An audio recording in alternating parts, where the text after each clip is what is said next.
ஆடிக்கு ஒரு டைம் அமாவாசைக்கு ஒரு டைம் ஸ்டிச் பண்ணால் இப்படி தான் நடக்கும் அப்படின்ற மாதிரி லெஃப்ட் ரைட்டு பார்க்காம ரெண்டு சைடும் ஒரே மாதிரி தைச்சி வச்சுட்டேங்க. அதை நானே ரெடி பண்ணிட்டேன். அது எப்படி பண்ணேன் அப்படின்றது தான் வீடியோவாக நான் உங்ககிட்ட ஷேர் பண்ணிக்க போகிறேன். தெரியிறவங்களுக்கு தெரியுங்க, தெரியாதவங்களுக்காக தான் இந்த வீடியோ. ஓகே, இப்போ பார்த்தீங்கன்னா பிரித்து எடுத்துட்டேன். ஃப்ரண்ட் அந்த பார்ட்டை வந்து பிரித்து எடுத்துட்டு இந்த நெக்கு மட்டும் பிரிக்கலை, அப்படியே விட்டுட்டேங்க. ஓப்பன் பண்ணி விட்டு அப்படியே விட்டுட்டேன். இப்போ கிராஸ் பீஸ் ரெடி பண்ணி வச்சுருக்கேங்க. அதாவது ஆல்ரெடி தைக்கிறவங்களுக்கு தெரியுங்க. பிகினிங்கில் இப்போ தான் தைச்சி பழகுறாங்க அப்படின்னா அவங்களுக்காக தாங்க இந்த வீடியோ. அவங்களுக்கு ரொம்பவே வந்து ஸ்டார்டிங்கில் இப்படி மாற்றி தைச்சிட்டா அந்த ட்ரெஸ்ஸை வேஸ்ட் பண்ணிடுவாங்க. அது வேஸ்ட் பண்ண தேவையில்லை அப்படின்றக்காக இந்த வீடியோவாக நான் ஷேர் பண்ணியிருக்கேன்.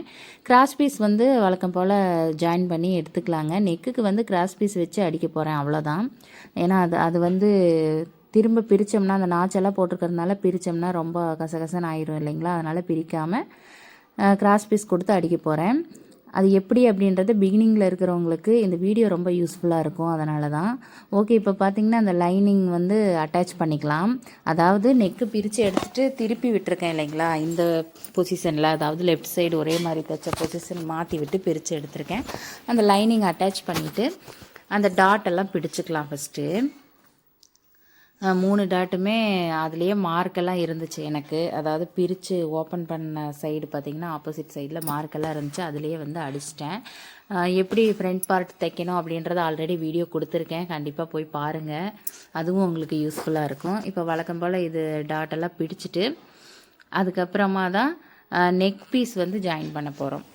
ஏன்னா நம்ம ஆல்ரெடி அது வந்து அடித்து திருப்பியிருப்போம் அந்த சைடு. இந்த சைடு வந்து வேறு ஆப்ஷன் கிடையாது. ஏன்னா அந்த ஆச்செல்லாம் போட்டிருக்கிறது கசகசன்னு ஆயிரும். அதெல்லாம் பிரிக்காமல் நம்ம நெக் பீஸ் வந்து ஜாயின் பண்ணிக்கலாம். ஒரு 1/4 இன்ச்சு கேப். ஏன்னா நெக்கு ஸ்டிச் பண்ணுறதுக்கு 1/4 இன்ச்சு தான் நான் கேப் விட்டுருப்பேன். அந்த 1/4 இன்ச்சு கேப்பில் ஜாயின் பண்ணிக்கலாம். Neck piece cross piece cut பண்ண ஸ்டிச் பண்ணோம் இல்லைங்களா, அந்த கிராஸ் பீஸை வந்து ஸ்டிச் பண்ணி எடுத்துக்கலாம்.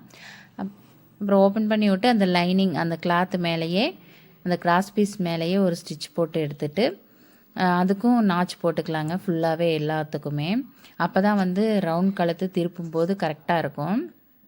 ஓகே, இப்போ வந்து உள்பக்கமாக திருப்பிக்கிட்டு மேலே ஒரு ஏன்னா நெக்கு எல்லாமே ஃபினிஷிங்கில் இருக்குது. உக்ஸ் பட்டியெல்லாம் தைச்சிருப்போம் அதில்.